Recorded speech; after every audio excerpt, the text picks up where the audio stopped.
Well guys, just like that, Season 2 is coming to an end with this week's final chapter, Hunter and Prey. But while this is named a seasonal chapter, the update is pretty lacking as far as content, with a reskin of the Traverser transport vehicle being the big addition alongside the reintroduction of operations, which of course is only for a limited time.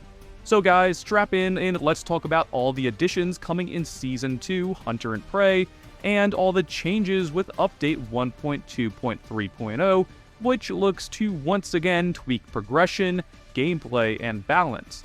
So with that being said, if you like in-depth reviews and discussions about all things Battlefield, drop a like and hit subscribe, and let's talk about Season 2's finale.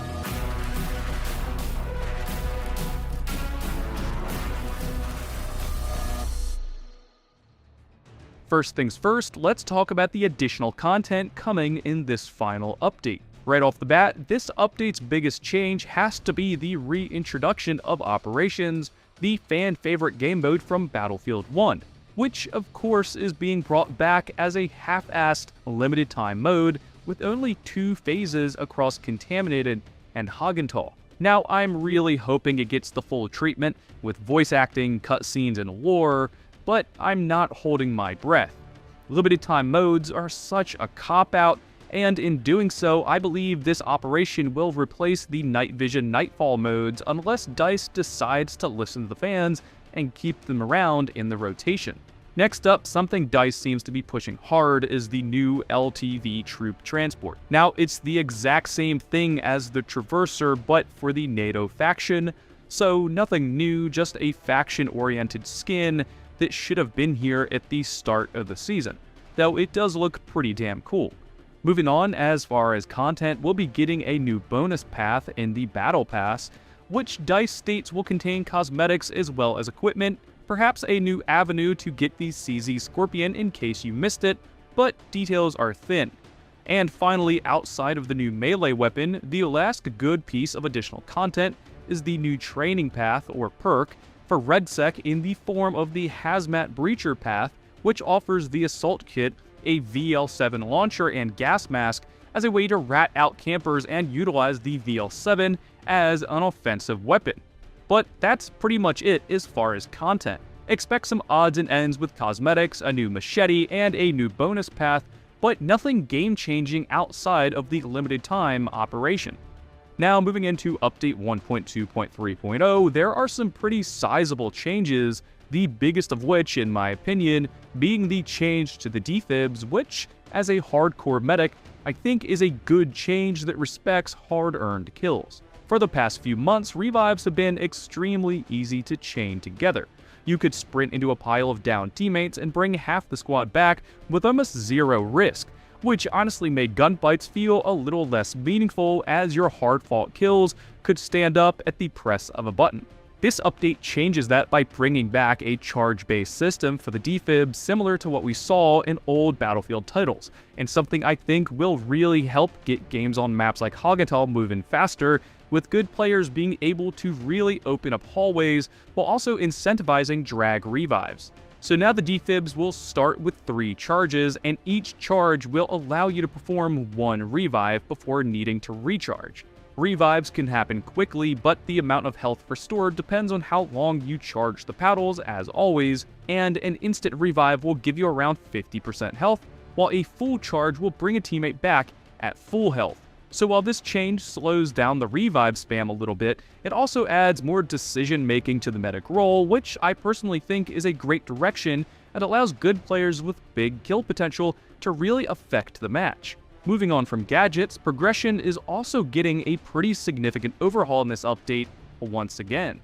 One of the biggest complaints from the players has always been that weapon mastery and progression often felt too dependent on kills and assists. So if you were repairing vehicles, spotting enemies, or supporting your squad in other ways, a lot of that contribution simply didn't count towards progression. With Update 1.2.3.0, that's changing. Weapon XP and vehicle XP can now be earned through active use, meaning that even if you're not racking up kills, simply using the weapon or vehicle throughout a match will continue progressing your mastery levels. On top of that, XP earn rates across multiplayer have been increased slightly, roughly 5 to 10% depending on the mode, which should make progression feel a little bit smoother overall. Battle Royale and Gauntlet are also getting some attention here.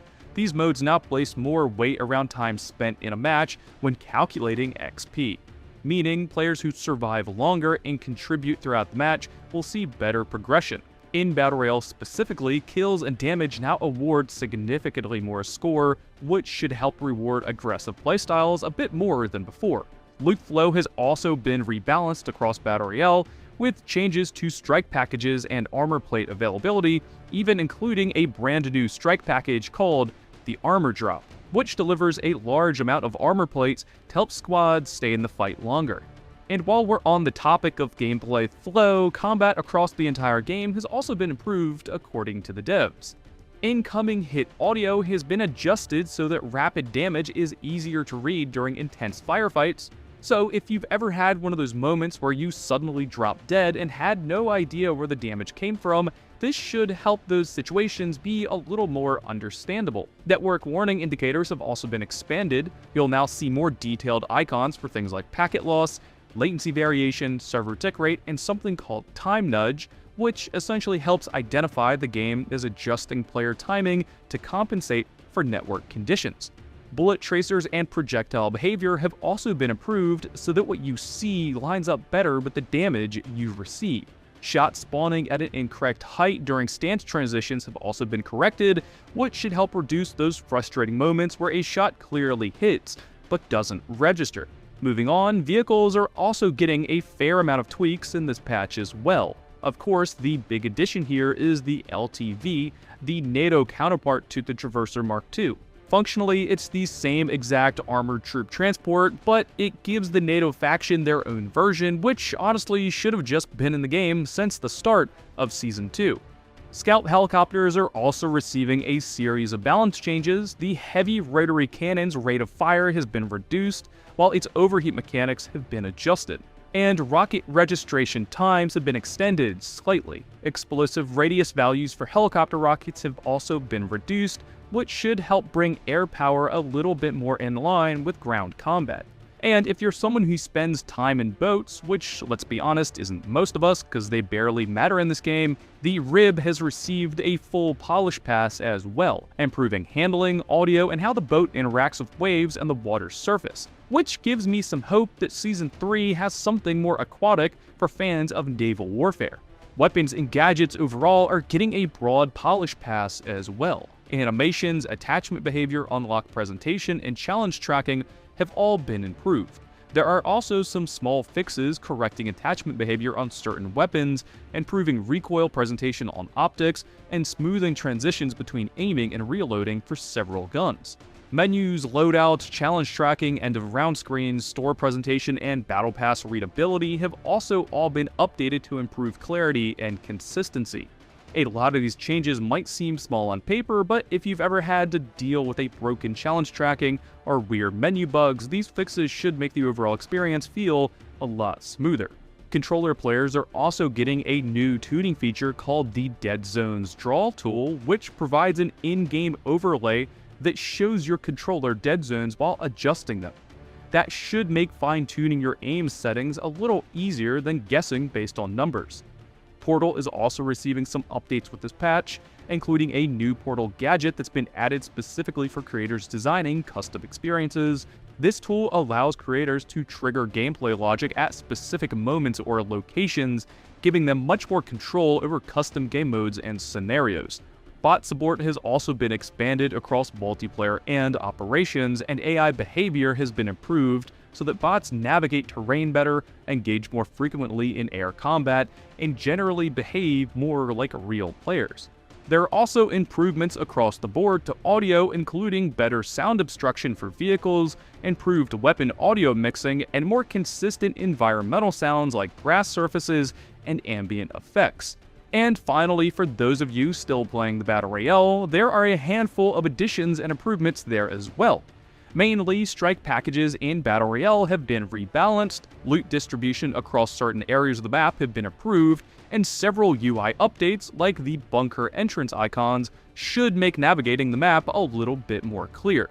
XP progression in both Battle Royale and Gauntlet has also been reworked so that the average player earns more XP overall, while only slightly reducing the extreme gains seen by the top 1% of players. So overall, while Season 2's finale might not be packed with brand new content, Update 1.2.3.0 is definitely focused on polishing the experience and tightening up gameplay systems across the board. Or seeing improvements to progression, clearer combat feedback, better networking indicators, more balanced gadgets, and a long list of fixes that should make the game feel much more stable overall, but are still months overdue. So here's to hoping they can wrap up the excuses and drop some major content in Season 3.